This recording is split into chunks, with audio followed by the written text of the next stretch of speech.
So the next model which we are going to cover is software testing life cycle. So in this model we will learn detail about the testing life cycle, importance of test plans, and what are the responsibilities of the manager, etc. Test lead, test engineer, etc. So in this first model, the first section is like requirement analysis or design. So for any software testing project, or for any software development project, or for any software project, the first and foremost thing is a requirement analysis. So here we should understand the requirements which is being given by the customer. So mostly the requirement, or they call it as SRS document, which is software requirement specification document, or it is called as BRS document, which is business requirement specification document. They are called with different names. So normally what the customer provides, BRS document or SRS document or requirement specification document, it won't be that clear, or it will not be very specific, or it will not be in detail.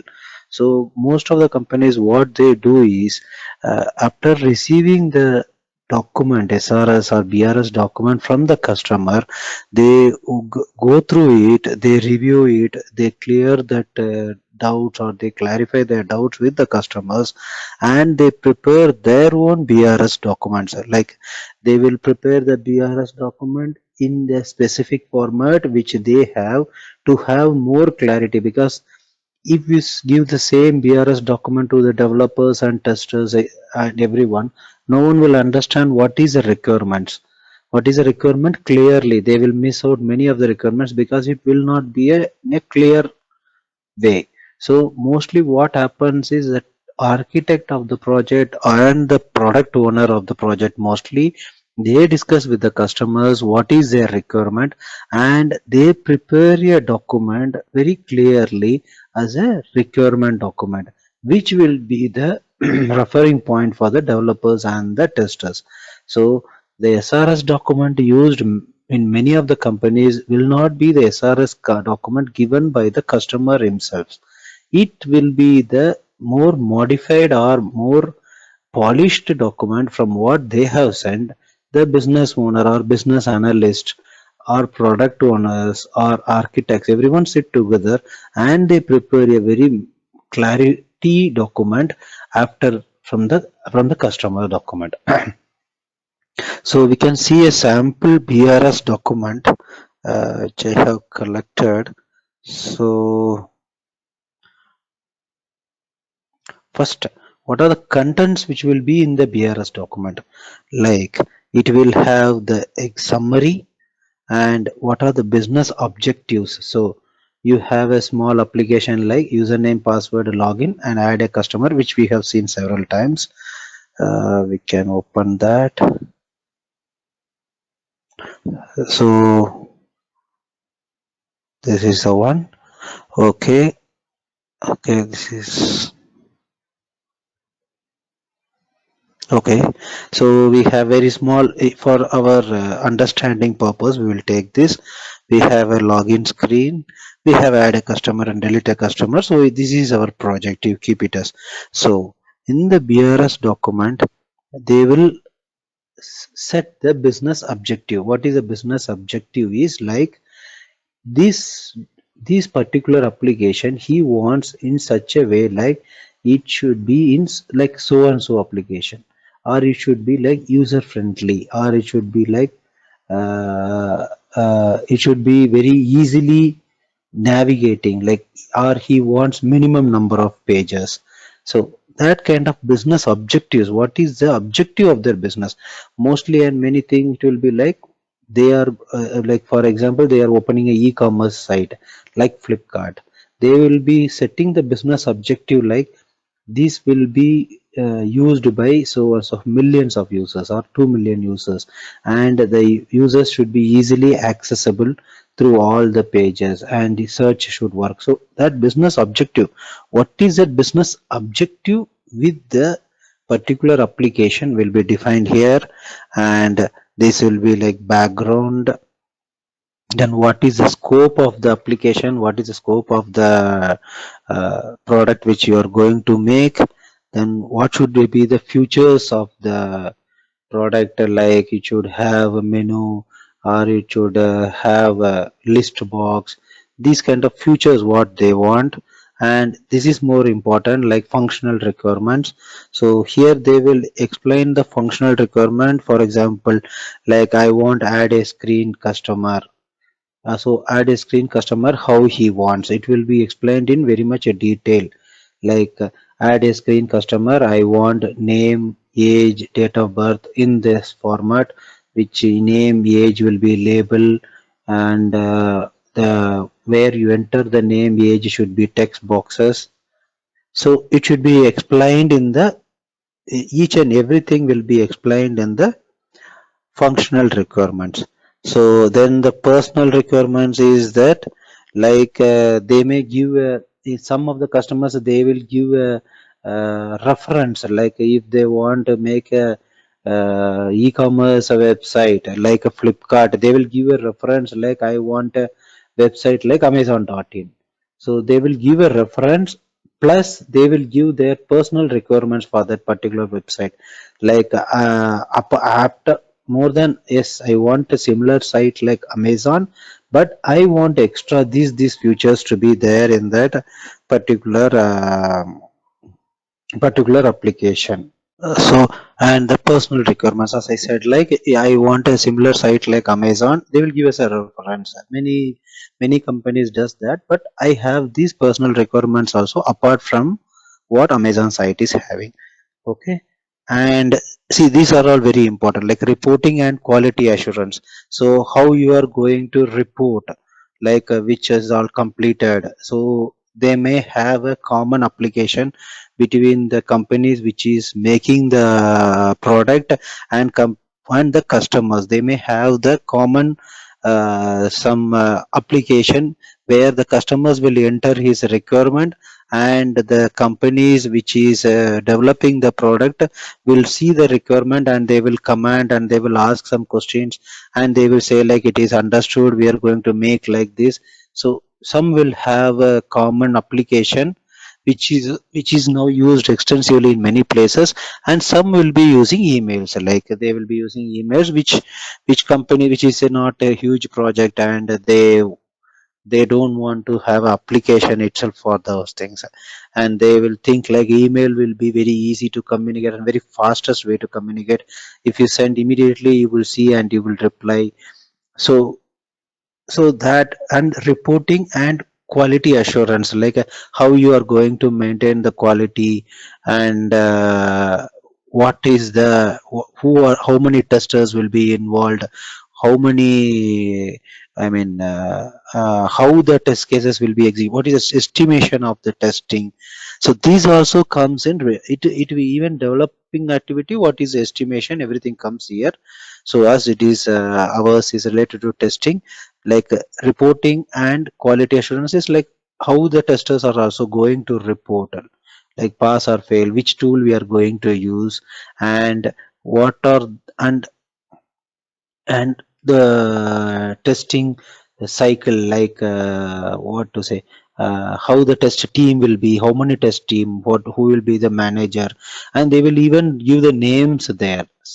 Some document have names, and if it is a very initial stage, it is not, nothing is been finalized, then they don't give names, they will just give test manager before, below the test lead will be there, testers will be there.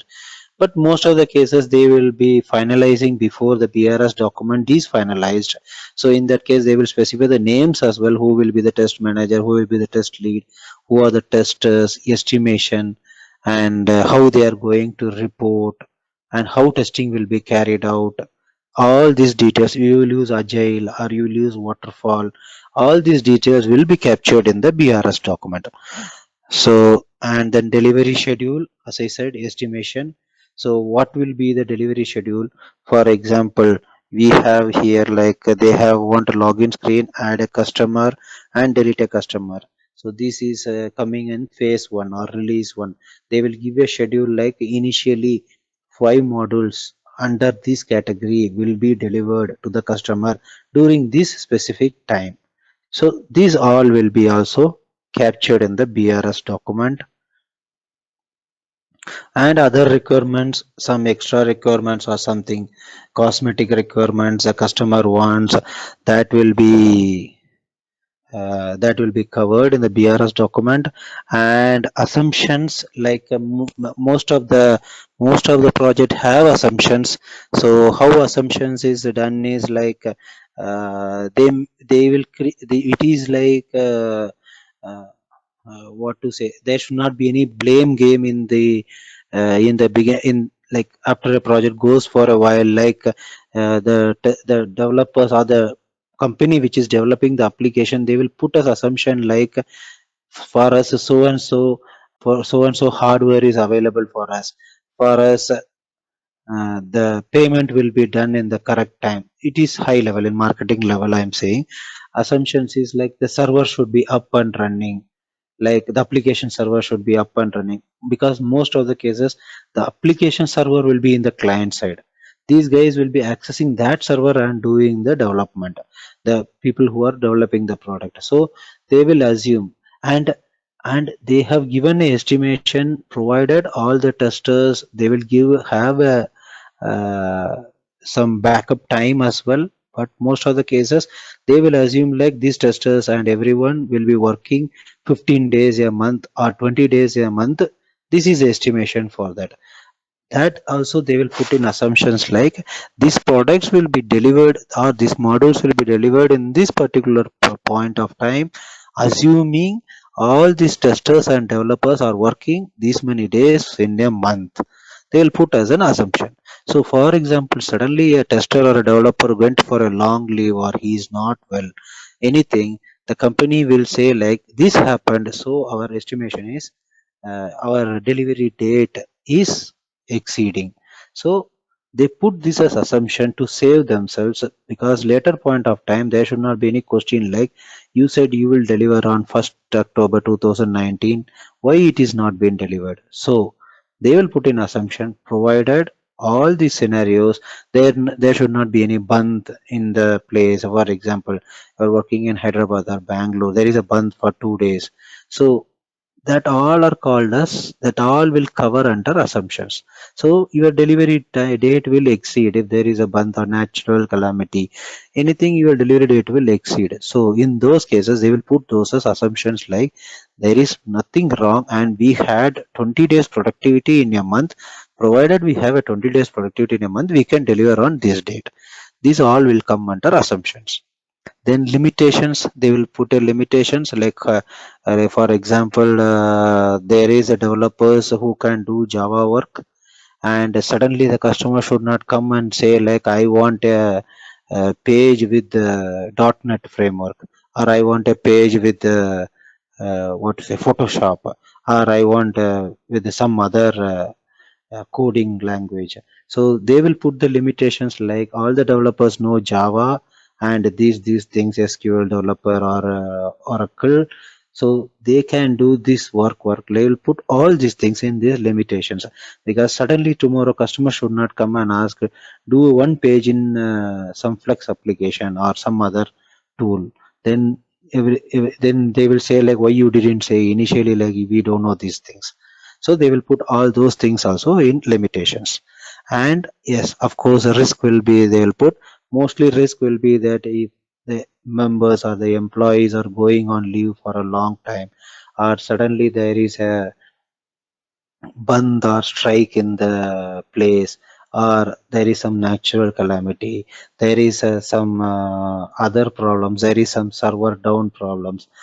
So there is a risk of the project cannot be delivered on the agreed timelines. So those all will come in the risk.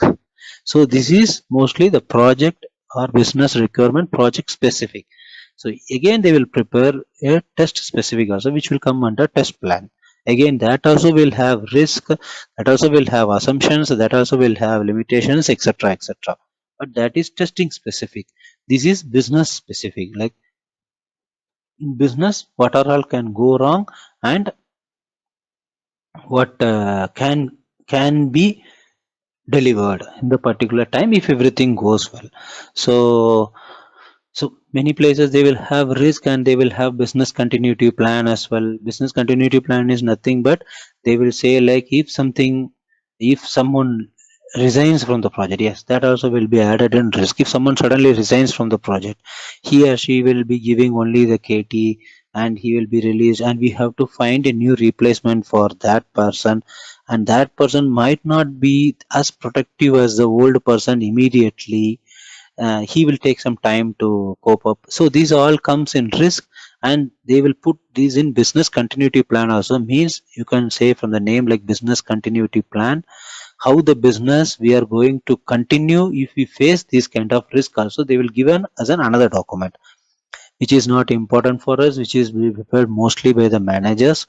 So risk, mostly we should know what are the risks the project might have. Yes, any strike, anyone resigned, or some employee went for a long leave, and someone newly joined the project, he will take some time to understand what is the project, etc., etc. So these all comes under risk. So this is not a proper BRS document as an example. So a typical BRS document will be looking like this. So you can see that here like it will have a future, what future the customer wants in that application, and a small definition of what is that. So here it is like a business requirement document for a messaging application like your Outlook or Gmail. So so here he will say like what kind of protocol he wants to use for messaging. So he's saying, see, you can say here, see here clearly, must be based on industry standards to enable interpretation. So it is one line. What he is saying is simple. How other emails are working, I want to work in the same way. Done. So he will put the different words and all, but it will be like that. So send only should go through push MEP, and receive only should go to pull MEP. So this is the sample business requirement document. Like this they will give what future they want. This is a one page of the document. So you will have a number of requirements like this. So you should refer this, and you should start a development or start writing test cases. So the next one is I prepare a traceability matrix. So traceability matrix is nothing but, as a name says, like you will be tracing the test execution. That is a traceability matrix or test. Traceability matrix is nothing but mapping the test case with the test execution. I will show you an example. This traceability matrix is mostly prepared after testing activity is completed. Like for example, after test cases writing, after test cases are executed, and after pass and fail results are being done. After the completion of testing activity, they prepare a traceability matrix. I can show you a sample testability matrix. You can understand from this very easily. See here, you can have one more. Mostly they will have one more. This business requirement document, they will have one more as serial number here, or BRS number, they say, business requirement specification number. So they will put different BRS numbers for this. Like for example, this BRS number can keep it as 123. For example, this is BRS number, this is 123, this is 145, like this it goes, it is 345, this is 365 something. So it will have certain numbers as well. So traceability matrix is mapping the BRS number, which I just said, like each BRS requirement will have a number. So matching that number, and they will give a small description of the requirement. So for example, our case,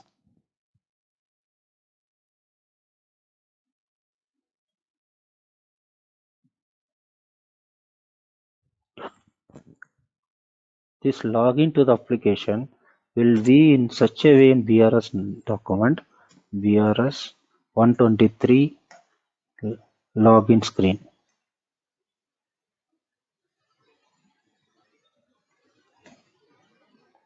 Then we can keep this as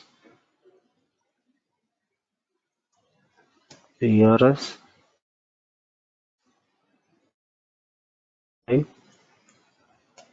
add a customer screen. What these things.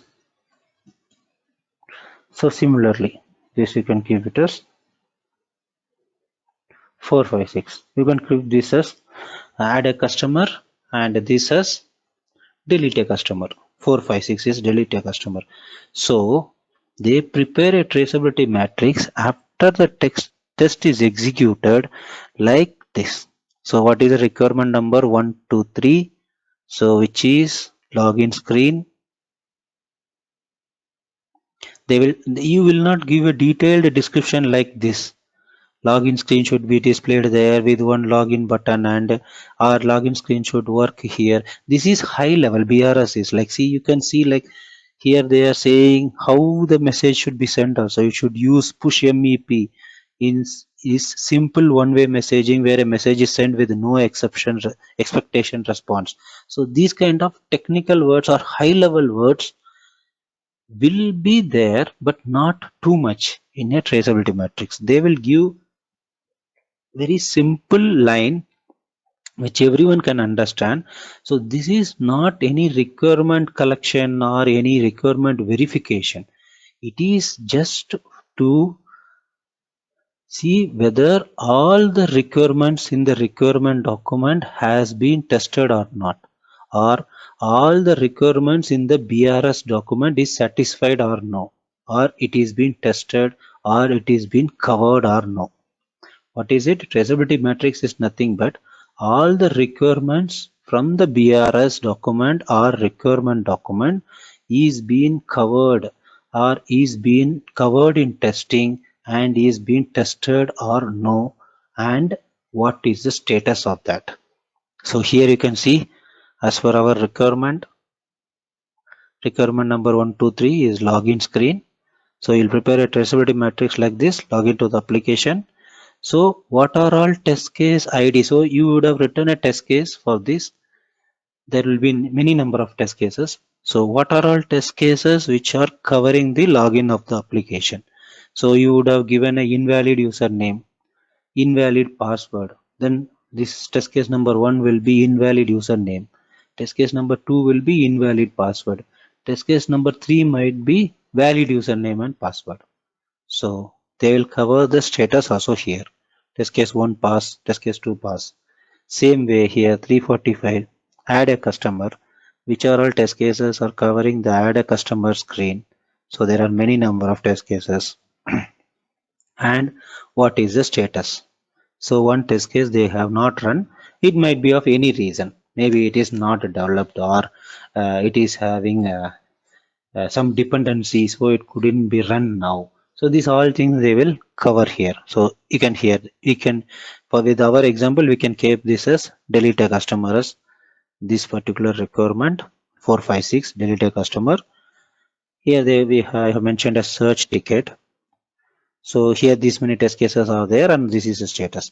So again I repeat, traceability matrix is nothing but it is verifying whether all the requirements are covered in testing and what is the status of those requirements. So it is a coverage and it is analysis between the test cases and the requirements. It is a it is analysis of test cases with the requirements. It is a comparison with the test cases with the requirements, whether all the requirements has been covered in testing or no is traceability matrix.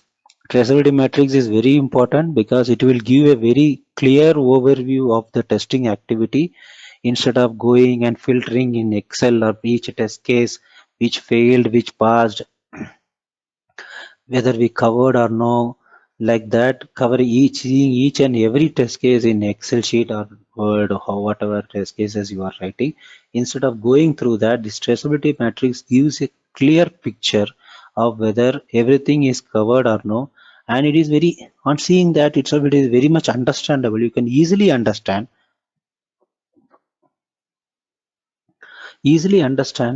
how many test cases has been covered and how requirements has been covered or no. You can even count like how many test cases has been written. So each member of a testing team will be writing different test cases, a different number of test cases. It will be very difficult you to calculate how many test cases has been written. So with the traceability matrix, you can easily say the management or the managers like how many test cases has been written and how many is passed and how many is failed. They will filter easily and they will show, and it will be mostly used in the managers presentation or the high authority presentations and all, so that they will not have patience to go through each and every test case. So it will give you a clear presentation to them or clear picture to them what has been covered in the testing, and even it gives a clear picture to the customers when we wanted to showcase them what has been done, what are all we have covered in testing, what we have done. It will be easily understandable by the customers also, so it saves a lot of time and there is clarity as well. So this is traceability matrix. So traceability matrix is used in many ways. It is used to give a clear picture of the testing activities, and it is a relation between the testing and requirements, test cases and the requirements.